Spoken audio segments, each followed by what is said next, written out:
Hi, this is Jay. Welcome to Bright Ideas. Five dimensions of the child's display of the disordered behaviors are observed, measured, and analyzed. Number one is frequency. Number two is duration. Number three is topography. Number four is magnitude. And number five is stimulus control. Number one is frequency. It indicates the rate at which the behaviors occur and how often a particular behavior is performed.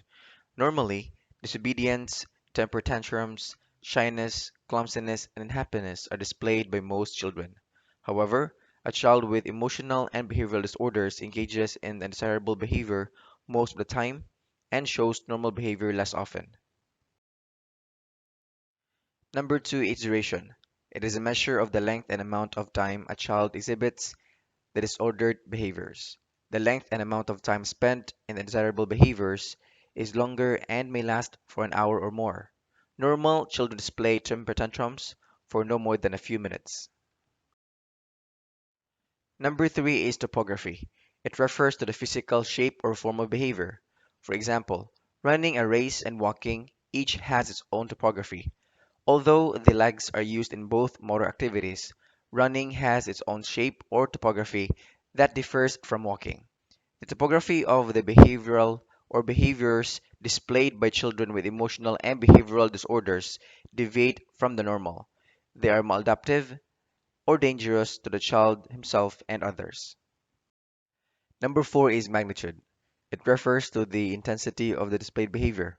For example, the magnitude of one's aggressive behavior may have a high magnitude or intensity so that the whole class is affected. A person who threatens to commit suicide by jumping off a tall building or hostages a victim displays a disruptive behavior of high intensity. The police, fire department, and people in the community all get affected by the suicide incident. And number five is stimulus control. It refers to the inability to select an appropriate response to a stimulus. The child has difficulty in selecting the correct behavior in a social situation.